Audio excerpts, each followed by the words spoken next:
Barakata Yahweh, Barakata Yahweh Barakata Yahweh, Barakata Yahweh Barakata Yahweh, Barakata Yahweh Call Allah, Yahweh, Bahashim, Yahweh Bahashim, Raha Kodash.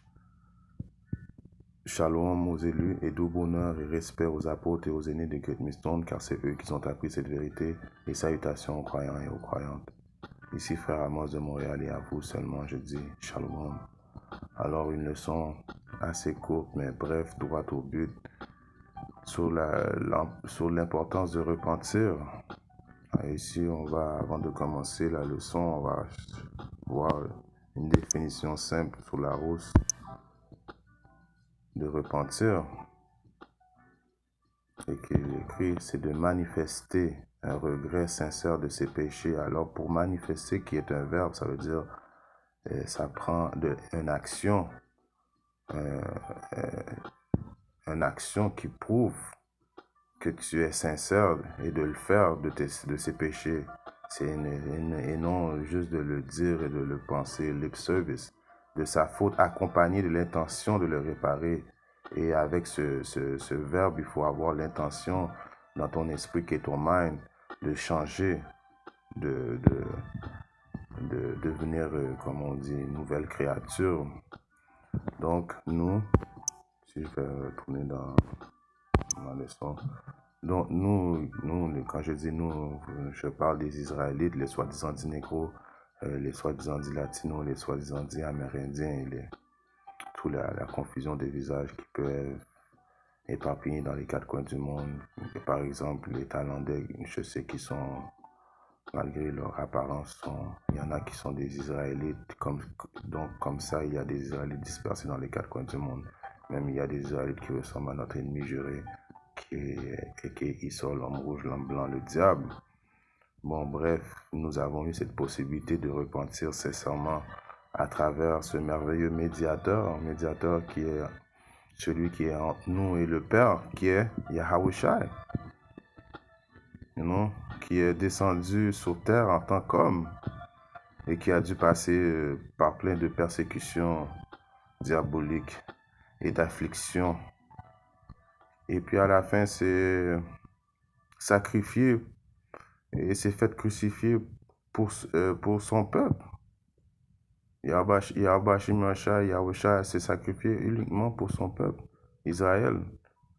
Commençant par les élus, la maison de David et les hommes et femmes et enfants qui vont avoir ce salut, qui sont prédestinés à avoir ce salut merveilleux. Il s'est sacrifié pour nous. Éventuellement, nous savons que tout Israël, même les 2 tiers qui sont présentement possédés diaboliquement par des esprits maléfiques, vont être obligés de passer par la deuxième mort, qui va venir par le feu, principalement par le feu. Les 2 millions de missiles nucléaires qui vont s'attarder sur les États-Unis, il y a les chariots de l'Éternel qui va les purifier par le feu. Et s'ils ne meurent pas par le feu et par la famine, donc ils vont mourir d'une mort très atroce. Mais éventuellement, ces esprits qui sont en eux vont revenir en haut vers le Créateur. Éventuellement, ils vont avoir accessibilité au royaume éternel. Ils ne seront pas au niveau des élus qui vont avoir persévéré jusqu'à la fin. Et puis, il y a parmi des élus qui ne vont même pas connaître la mort. Et puis, ils vont revenir. Ils vont vivre dans le royaume. Et il y a des élus qui vont mourir. Ils vont mourir avec honnêteté. Ils vont mourir avec fierté en défendant les paroles de Yahweh jusqu'à la mort. Alors eux vont faire partie des premiers fruits, ceux qui vont être les premiers, comme on dit, les aristocrates, les gouvernements du nouveau monde de Yahweh vient amener. Mais quand même, juste pour faire le point, que toutes les Israélites vont revenir quand même éventuellement dans le royaume. Ça démontre encore une fois la bonté de Yahweh, car ces 2 tiers-là, ceux qui ne veulent pas revenir à Yahweh, c'est que présentement ils sont possédés diaboliquement et puis Yahweh va les purifier, mais ils vont devoir passer par une mort très tragique. Alors, ce sacrifice que Yahweh a fait Yahusha était pour éventuellement tout son peuple. Alors, grâce à lui, nous avons une possibilité d'être en réconciliation avec le Père, car le Père demande un sacrifice il avait demandé un sacrifice de sang, et puis le seul homme, le seul être qu'il a créé qui était digne de pouvoir nous réconcilier envers lui était Yahusha, son Fils unique. Donc, commençons la leçon à un précepte que j'avais sorti, qui est dans Isaïe.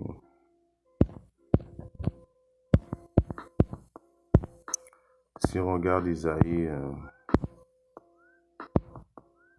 58 et 1, élève la voix, ne te retiens pas, élève ta voix comme une trompette, et monte à mon peuple leur transgression, et la maison de Jacob leur péché. Alors, quand que nous prenons en considération tout le gros sacrifice et le gros privilège, la grosse mission d'avoir cette possibilité d'être réconcilié avec le Père et de voir toutes les persécutions et afflictions que Yahusha a dû passer à travers pour uniquement son peuple.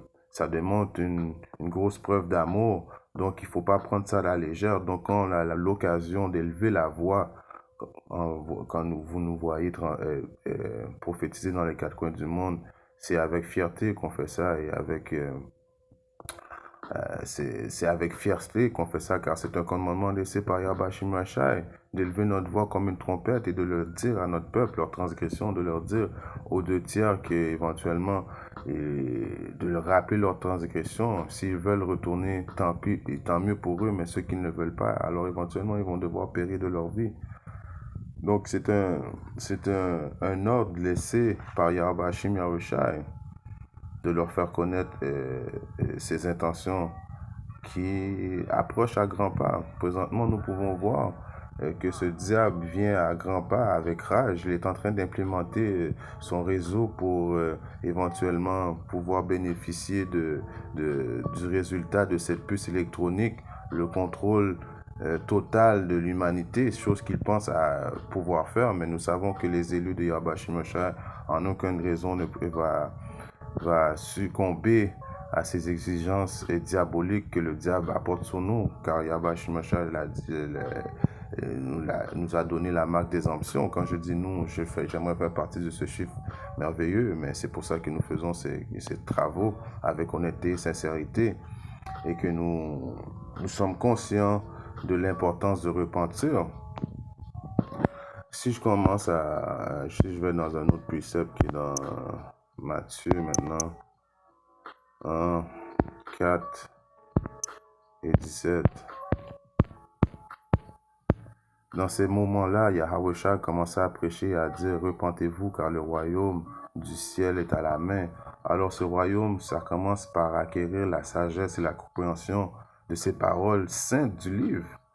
Car ces paroles t'enseignent quoi au juste? Ces paroles t'enseignent comment te gérer ta conscience, ton esprit, et de gérer ton corps, et de ne pas manger des choses abominables, et te donne, c'est la vérité, la lumière, et les connaissances. C'est la plus grande connaissance que tu peux acquérir, c'est d'avoir la possibilité de comprendre ces paroles saintes du livre qui ont été laissées en guide d'instruction de Yahweh Shimashai. Comment contrôler ta conscience, ton esprit et ton corps, chose qui est importante, car nous sommes en principe éventuellement ceux qui vont persévérer jusqu'à la fin. Nous sommes les aristocrates du prochain monde, l'élite du prochain monde. Ça commence par les optimistes élus. Donc, si tu ne peux pas, à quelque part, gérer ta conscience, ton propre esprit et ton propre corps, comment pourras-tu gérer les autres nations? Car éventuellement, Yahweh Shimashai a créé tout pour, premièrement, Yahweh, mais éventuellement par Yahweh, nous autres aussi, les optimistes élus, Israël. Alors nous allons avoir en possession les autres nations et notre devoir va être de instruire ces autres nations. Donc, ça commence dès maintenant. Donc, le commencement de repentir, c'est de, de, de, de connaître les paroles saintes du livre, chose qui n'est pas donnée à tout le monde. Un autre précepte.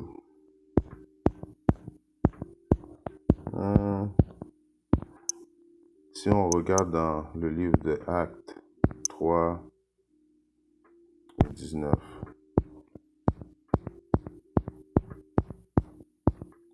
Repentez-vous. Alors, comme qu'on a lu la définition, repentez-vous, c'est une action de quoi? C'est une action qui manifeste un regret sincère de changer. Donc, il faut changer, il faut être sincère quand on veut repentir. Donc, repentez-vous donc et soyez convertis, afin que vos péchés puissent être effacés lorsque viendront la présence du Seigneur Yahweh Shemashah, les temps de rafraîchissement. Ça veut dire changer en quoi? En devenant cette nouvelle créature. Tu peux pas être la même personne et puis comme avoir du lip service. Il y a un changement à faire et puis c'est de devenir une nouvelle créature en Yahushai, comme qui nous a commandé. Et d'avoir peur, c'est quoi être la nouvelle créature principalement? C'est la conscience d'avoir peur de Yahweh Shemashah, car c'est le début de la sagesse, c'est d'avoir peur du Seigneur. Et puis éventuellement, il faut que comment je pourrais le dire? Il faut que tu aimes le Seigneur et tu le cherches de tout ton cœur et de toute ton âme. C'est pas le temps de chercher comme qu'ils disent en anglais, le bag, le sac d'argent et chercher maintenant à être un playboy, chercher les femmes ou et devenir le meilleur père de famille. Non, c'est pas le temps c'est pas ça et de devenir une nouvelle créature, c'est de mettre toutes tes convictions à devenir une nouvelle créature en voulant dire aimer Yahweh Shemashah, en cherchant Yahweh Shemashah le mieux que tu peux pendant qu'il est là, pendant qu'il est admissible, pendant qu'il est présent. Car dans le temps de l'angoisse, il va être rendu trop tard. C'est présentement qu'il faut changer ta conviction, devenir la nouvelle créature dont je parle. Si on regarde un précepte,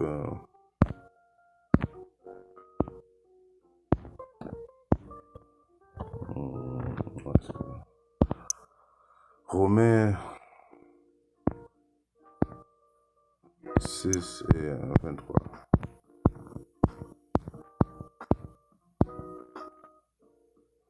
Car le salaire du péché est la mort, mais le don de Yahweh Bahashim, Yahushua, est la vie éternelle. Ouh.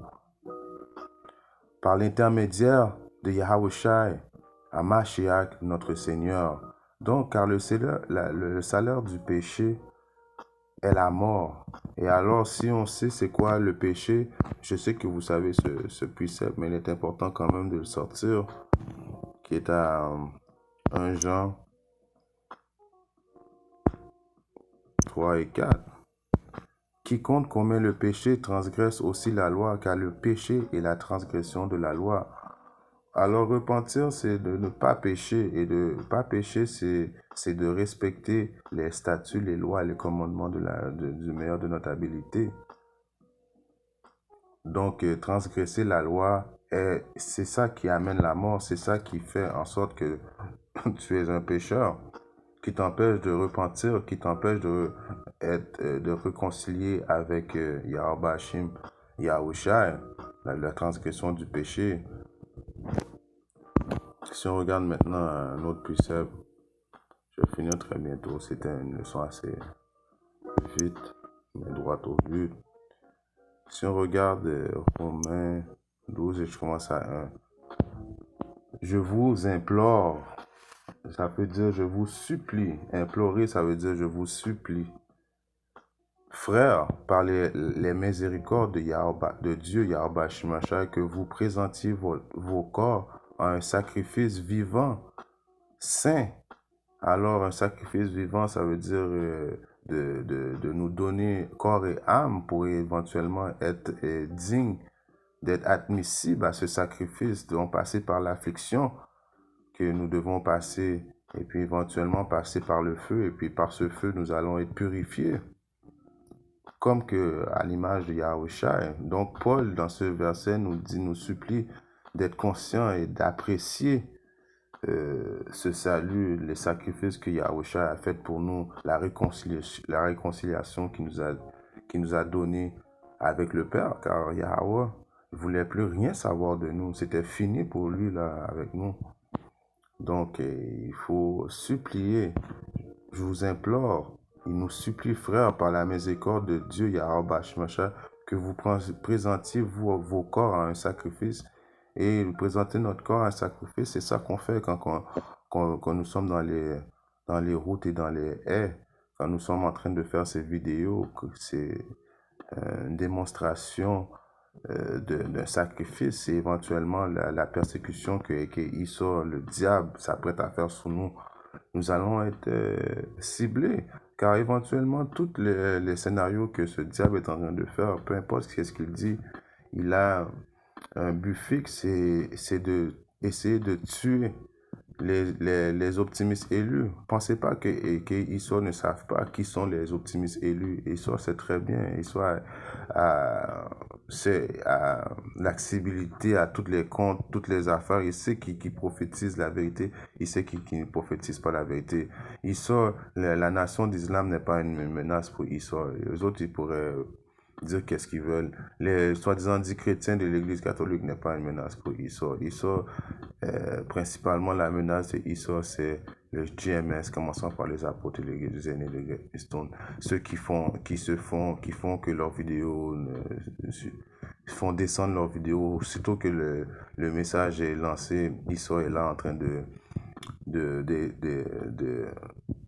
exterminer les vidéos des optimistes élus. Donc, Esau sait très bien qui est les optimistes élus. À Dieu qui est votre service raisonnable. Et ne soyez pas conforme à ce monde. Alors, il ne faut pas se conformer à ce monde en voulant dire à quelque part, eh bien, bon, ce monde, parce que ceux qui se conforment à ce monde en voulant dire ceux qui aiment ce monde est un ennemi de Yahweh Shemashai, car Yahweh Shemashai vient détruire ce monde de get the bag, ce monde où ce que les femmes sont des putes, quoi. Les femmes, ils ont plusieurs hommes, ils couchent avec plusieurs hommes, ils respectent quoi que ce soit. Alors, en cherchant ces femmes corrompues, en cherchant cette vanité d'argent, en mangeant des choses abominables, vous n'êtes pas transformé, vous devez vous transformer et faire partie, et vous exclure de ce monde pervers, de ce monde diabolique, par le renouvellement de votre intelligence. Et comment vous avez ce renouvellement d'intelligence? En adhérant aux paroles prophétiques du livre saint. Quand vous voyez les prophètes adhérer aux paroles des prophètes, en faisant un acte de changement, en devenant cette nouvelle créature, afin que vous puissiez démontrer quelle est la bonne et acceptable et parfaite volonté de Yahweh Hashem Yahushua. Car je dis par la grâce qu'il m'a donnée à chaque homme qui est parmi vous de ne pas avoir une plus haute opinion de lui-même qu'il ne devrait, mais de penser sobrement selon ce que Dieu, Yahweh Hashem Yahushua, a distribué à chaque homme à la mesure de la foi. Alors, l'acte de repentir, c'est de changer, de devenir une nouvelle créature. À chaque fois qu'on se réveille, de réaliser le sacrifice que Yahushua a fait pour nous par les persécutions, les afflictions qu'il a dû passer pour éventuellement nous donner la vie éternelle. C'est pas une chose à prendre à la légère, être conscient de quoi nous faisons partie. Ce n'est pas un popularity contest quand tu es un optimiste élu, tu défends ton salut. Éventuellement, il faut que tu prennes conscience que c'est pas même, il y a du monde dans ta famille qui n'auront pas accès à cette vérité. Donc, tu es privilégié d'avoir cette possibilité de réconciliation avec Yahweh Shemashai. En espérant ces deux, trois mots d'exhortation édifiants, mes frères, quelque part dans le monde. Shalom. Kwame Yasharala.